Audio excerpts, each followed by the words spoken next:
Hello everyone, welcome back to my channel.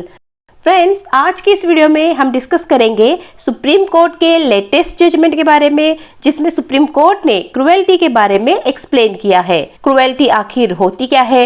What is cruelty under the marriage act? Supreme court ने ये भी clear किया कि divorce के लिए जरूरी नहीं है कि कोई ना कोई सॉलिड ग्राउंड होना चाहिए। कई बार पति पत्नी में आपस में नहीं बनती है तो भी आप इस ग्राउंड पे डिवोर्स ले सकते हैं, क्योंकि दोस्तों हिंदू मैरिज एक्ट के सेक्शन 13 में कई सारे ग्राउंड्स बताए गए हैं डिवोर्स की रिगार्डिंग, जैसे कि क्रुएल्टी के ग्राउंड पे डिवोर्स लिया जा सकता है, पति पत्नी 2 साल से अलग रह रहे हैं तब भी डिवोर्स लिया जा सकता है, अगर कोई पार्टनर एक्स्ट्रा मैरिटल अफेयर्स में एंगेज्ड है तो भी डिवोर्स ले सकता है क्योंकि वो एडल्ट्री में इन्वॉल्व है।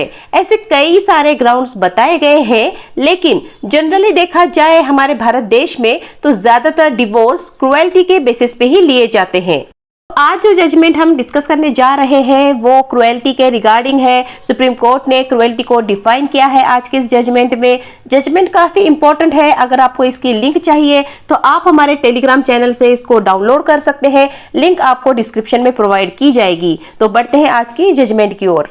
केस का टाइटल है श्रीमती रूपा सोनी वर्सेस कमल नारायण सोनी। केस में होता यह है कि जो हस्बैंड वाइफ है इनकी शादी 2002 में हो जाती है। मैरिड लाइफ अच्छे से चल रही होती है। 2006 में इनका एक बच्चा भी हो जाता है। इसके बाद से उनमें आपस में अनबन शुरू हो जाती है। बाद में बात लड़ाई झगड़े तक पहुंच जाती है और फाइनली दोनों अलग होने का डिसाइड करते हैं। काफी एलिगेशंस एक दूसरे पे लगाए जाते हैं, यहाँ तक कि एक्स्ट्रा मैरिटल अफेयर्स के भी एलिगेशंस लगाए जाते हैं। वाइफ 498 ए की एफआईआर को दर्ज कराती है और साथ ही साथ हिंदू मैरिज एक्ट के सेक्शन 13 के अनुसार डिवोर्स पिटीशन भी फैमिली कोर्ट में फाइल की जाती है। On the ground of cruelty, Section 13 of Hindu Marriage Act deals with the provision of divorce, जिसमें डिवोर्स के लिए क्या क्या ग्राउंड्स होते हैं ये एक्सप्लेन किया गया है, जिसके आधार पे आप डिवोर्स ले सकते हैं। इसके लिए आपको अपने शहर के फैमिली कोर्ट में अप्रोच करना होता है, वहाँ पे अपनी डिवोर्स की पिटीशन फाइल करनी होती है। उस लेडी ने भी सेक्शन 13 के क्रुएल्टी के ग्राउंड पे डिवोर्स पिटीशन फाइल कर दी, लेकिन फैमिली कोर्ट इस पिटीशन को खारिज कर देती है, जिसके चलते वो लेडी हाई कोर्ट को अप्रोच करती है। हाई कोर्ट भी उस लेडी की डिवोर्स पिटीशन को डिसमिस कर देती है, क्योंकि कोर्ट को नहीं लगता कि यहाँ पे कुछ क्रुएल्टी हुई भी है।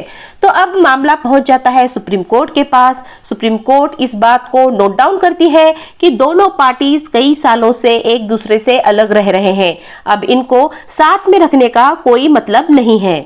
सुप्रीम कोर्ट यहाँ पे क्रुएल्टी के ग्राउंड को डिस्कस करती है। कोर्ट का कहना था क्रुएल्टी एक्चुअल में क्या है ये डिफाइन करना पॉसिबल नहीं है, क्योंकि किसी एक व्यक्ति के लिए क्रुएल्टी हो रही है तो जरूरी नहीं कि वो दूसरे व्यक्ति को भी सेम लगे, क्योंकि क्रुएल्टी एक सब्जेक्टिव टर्म है।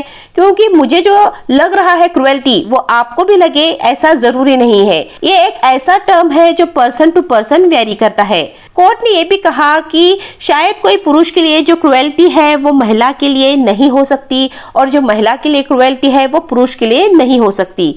तो इसके लिए आपको हर एक केस के फैक्ट को ध्यान में रखना होगा। इस ग्राउंड पे ही आप डिसाइड कर सकते हैं कि क्रुएल्टी है या नहीं। अब क्रुएल्टी को कौन कौन प्रूफ करेगा? तो बर्डन ऑफ प्रूफ यहाँ पे याचिकाकर्ता पे आता है। जिसने भी कोर्ट में अपने पिटीशन लेकर आया है उस पे ये बर्डन ऑफ प्रूफ आएगा। अगर वाइफ पिटीशन फाइल करती है तो वाइफ को ये बताना होगा कि कैसे उसके साथ क्रुएल्टी हुई है, क्योंकि बर्डन ऑफ प्रूफ हमेशा पिटिशनर पे होता है। कोर्ट आगे ये भी कहती है कि कई बार कुछ ग्राउंड्स मेंशन नहीं किए गए होते हैं, तब भी हमें ये समझ में आता है कि कई बार हस्बैंड वाइफ साथ में रह के भी साथ नहीं होते, उनमें कोई भी बॉन्डिंग नहीं होती है। कई बार कोई वजह नहीं होती लेकिन फिर भी वो साथ रहना नहीं चाहते, तो इस ग्राउंड पे भी अब हम डिवोर्स ग्रांट कर सकते हैं in the ground of irretrievable breakdown of marriage. दोनों पार्टी एक दूसरे के साथ रहना नहीं चाहती, उनमें कोई भी बॉन्डिंग नहीं है, भले ही कोई सॉलिड रीजन ना हो, कोई फ्यूचर नजर नहीं आता हो साथ में रहने का, तो कोई पॉइंट बनता ही नहीं ऐसे शादी को बचाने का, तो आप उस ग्राउंड पे भी सुप्रीम कोर्ट डिवोर्स ग्रांट कर सकती है।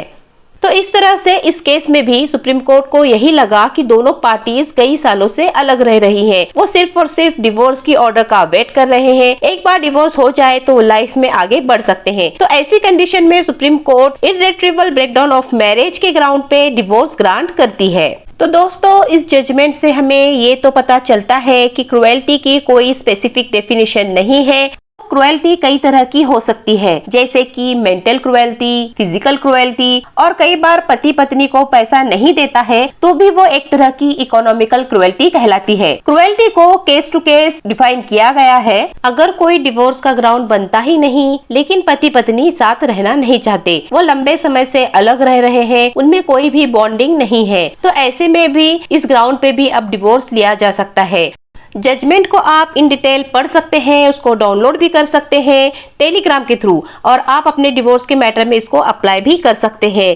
तो होप आपको ये वीडियो अच्छी लगी होगी। तो वीडियो अगर अच्छी लगी है तो इसे लाइक और शेयर जरूर कीजिएगा, चैनल को सब्सक्राइब भी जरूर कीजिए। हम मिलते हैं अगले नए वीडियो में, तब तक के लिए stay healthy, stay happy, bye bye.